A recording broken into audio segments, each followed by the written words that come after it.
Hello students. आज की class में मैं लीनियर डिफरेंशियल इक्वेशंस के बारे में डिस्कस कर रहा हूँ मैं। ठीक है। इसमें दो टाइप होती हैं, एक होती है d y by d x वाली टाइप, एक होती है d x by d y वाली टाइप। मतलब कि d y by d x होगा तो उसके साथ प्लस में वाई की रकम होगी, p y is equal to q वाली फॉर्म होगी।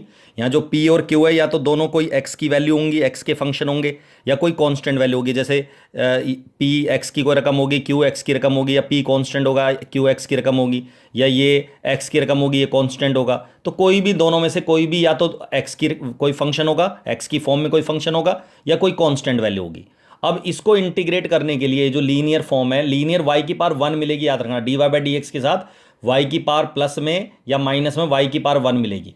ठीक है, तो ये वाला वाई वाली टर्म मिलेगी, और इजिकल टू में ये एक्स की वैल्यू होगी या कोई कांस्टेंट होगा। तो इसके लिए हमें एक फैक्टर की जरूरत होती है जिसको बोलते हैं इंटीग्रल फैक्टर। तो जो इंटीग्रल फैक्टर है, जिसको हम शॉर्ट में आई एफ लिखेंगे, वो हमें प्राप्त होगा एक्सपोनेंशियल फॉर्म में। ई की पावर में इंटीग्रेट करना है जो वाई का कॉफिशिएंट होगा।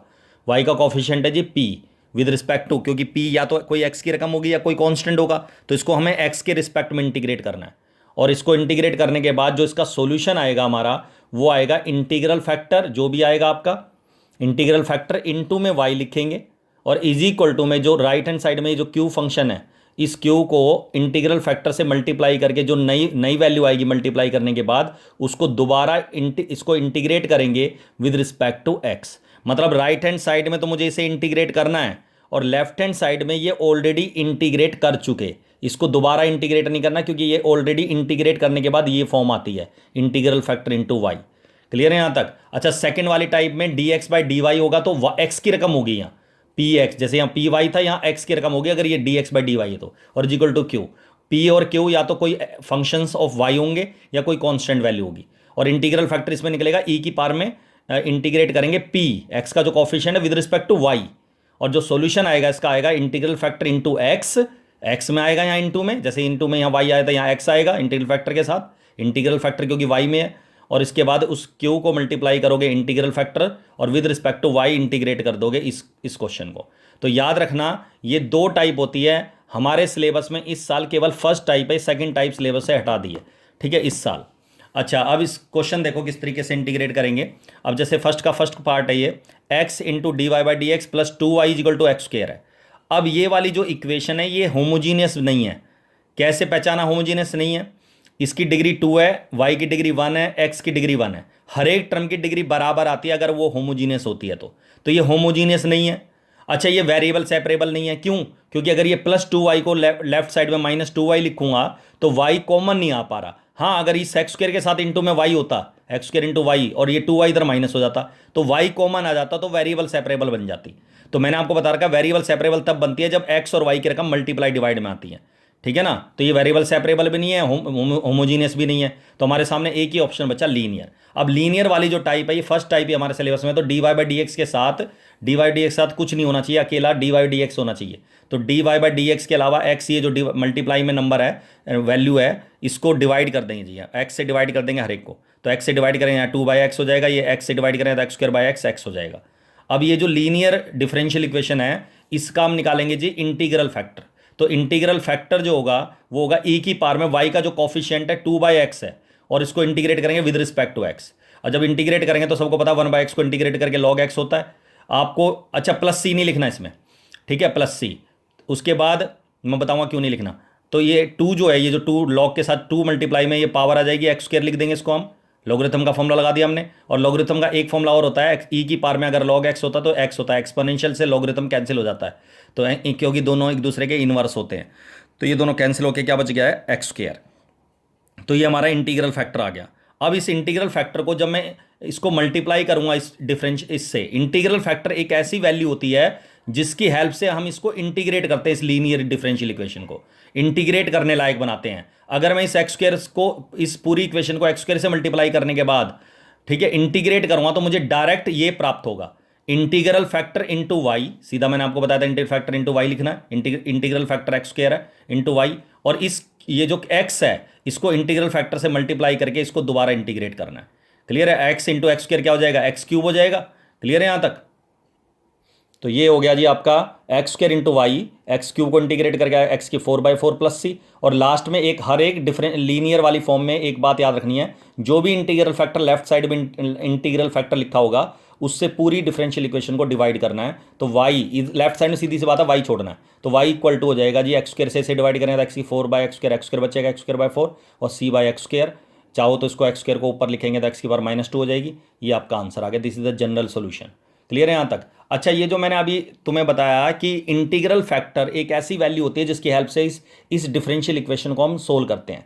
जैसे इस डिफरेंशियल इक्वेशन का इंटीग्रल फैक्टर भी मैंने निकाला था, क्या आया था? x² आया था। तो अगर मैं इसको मैंने मल्टीप्लाई, ये स्टेप दिखाए नहीं, ये जो स्टेप मैं लिख रहा हूँ यहाँ से यहाँ तक, ये जो 3 स्टेप है ये मैं दिखाने की जरूरत नहीं होती, मैं समझाने के लिए लिख रहा हूँ कि अगर मैं x² से इसको प्रॉपरली मल्टीप्लाई कर देता तो ये हो जाता x²y, यहाँ x² से मल्टीप्लाई करता तो आ जाएगा 2xy, और x² से मल्टीप्लाई करने आ जाएगा x³।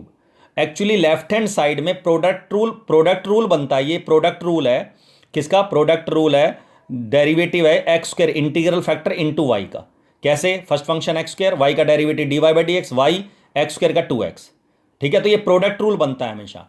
और derivative d/dx of x² into Y है, तो इसकी शॉर्ट फॉर्म क्या होगी हमारी?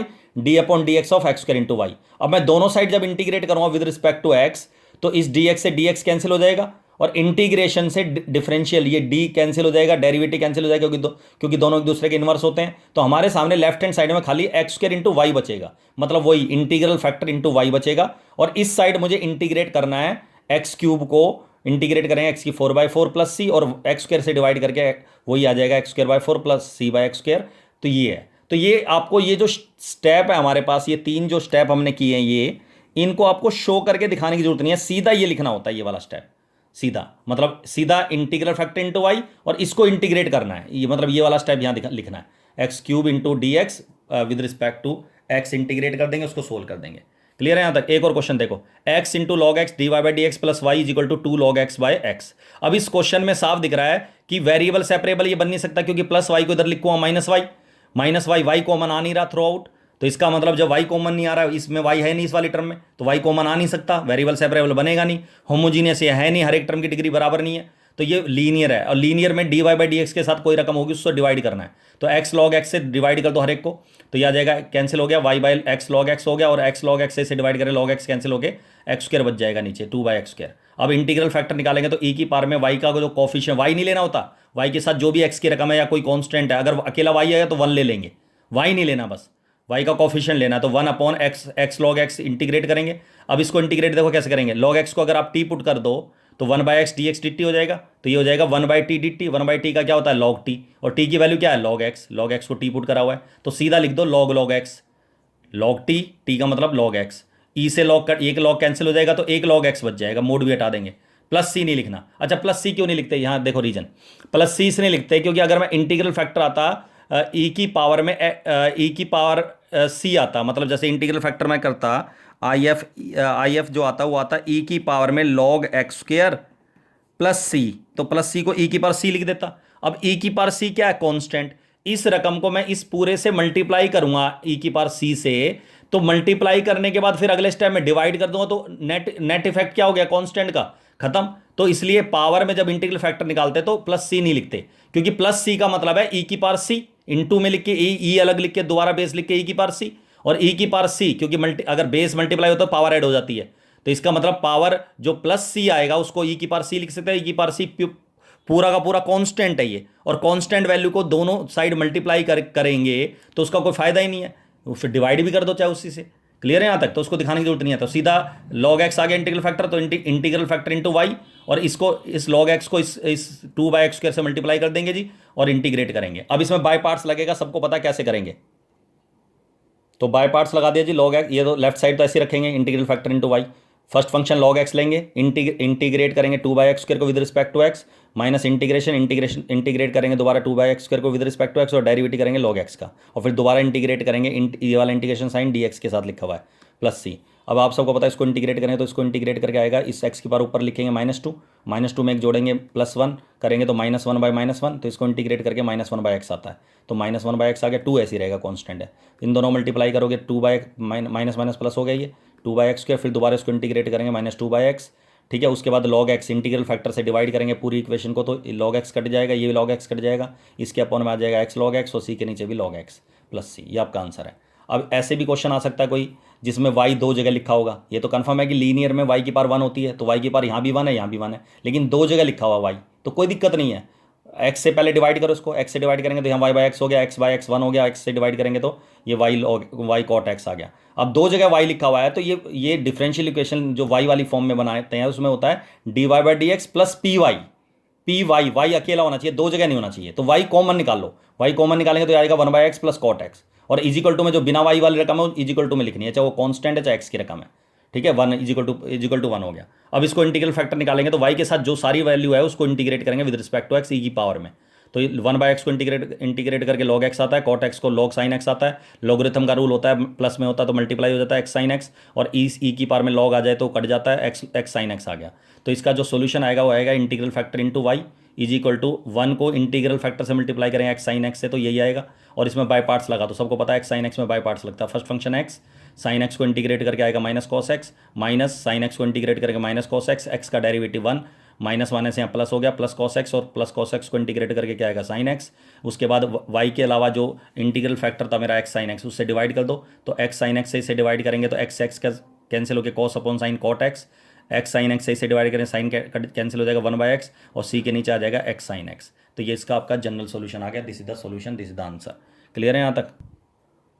ये एक इंपॉर्टेंट टाइप है, देखो जरा इसमें √1 - x² into d y is equal to this. अब ये कन्फर्म है कि डी एक्स के साथ दो वैल्यू ये माइनस में लिखी है, वेरिएबल सेपरेबल है नहीं क्योंकि कॉमन नहीं आ रहा, होमोजीनियस भी नहीं है। तो ये जो डी एक्स है ना, जो दो वैल्यू के साथ डी एक्स है, इसको इधर लाएंगे अपॉन में, तो d y by d x हो जाएगा, और इसको अपॉन में लिखेंगे तो साइन इनवर्स के नीचे भी और वाई के नीचे भी। अब लीनियर बनानी है तो d y d x plus y की रकम होती है, वाई की रकम कहाँ है, ये तो है नहीं वाई की रकम, इसमें है वाई की रकम ये वाली, minus y upon √1 minus upon में √1 - x²। तो इसको माइनस का तो प्लस हो जाएगा, और ये आपके आगे इज इक्वल टू में sign inverse x upon √1 - x²। Integral factor निकाल लो, वाई का कॉफिशिएंट क्या है 1 अपॉन √1 - x², इसको इंटीग्रेट करके आता है साइन इनवर्स एक्स। तो इंटीग्रल फैक्टर आएगा ई की पावर साइन इनवर्स एक्स, तो ये आ जाएगा जी ई की power sine inverse x into y, integral factor into y, और इसको मल्टीप्लाई करेंगे इंटीग्रल फैक्टर से, और इसको इंटीग्रेट कैसे करेंगे with respect to x, sine inverse x को टी पुट कर दो, 1 अपॉन √1 - x² dx dt हो जाएगा। तो ये क्वेश्चन आ गया, ये टी हो गया, ये ई की पावर टी हो गया, और ये डी एक्स अपॉन रूट क्या बन गया dt, d x upon root dt आ गया। और टी ई की पावर टी में आपको पता क्या क्या करते हैं, बाय पार्ट्स लगाएंगे।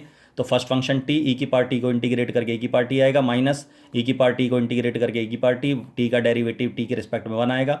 फिर दोबारा इसको ई की पावर टी को इंटीग्रेट करवा ई की पावर टी की वैल्यू रख दो, साइन इनवर्स एक्स हर जगह, साइन इनवर्स एक्स वैल्यू रख दी। उसके बाद इंटीग्रल फैक्टर ई की पावर साइन इनवर्स एक्स से डिवाइड कर दो थ्रू आउट, तो वाई इज इक्वल टू आ जाएगा, ये ई की पावर साइन इनवर्स एक्स से डिवाइड करेंगे, खाली साइन इनवर्स एक्स बचेगा, यहाँ 1 बचेगा, और यहाँ सी के नीचे ई की पावर साइन इनवर्स एक्स बचेगा, सी को भी डिवाइड करना है, और इसको ऊपर लिखेंगे तो माइनस हो जाएगी पावर, माइनस ई की power minus sign inverse x. ये आपका आंसर आ गया। This is the general solution.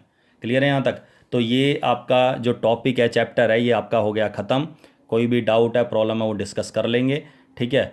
आज की क्लास बस यहीं आपकी, ये चैप्टर आपका ख़त्म हो गया, ठीक है। आज की क्लास लास्ट, दैट्स ऑल।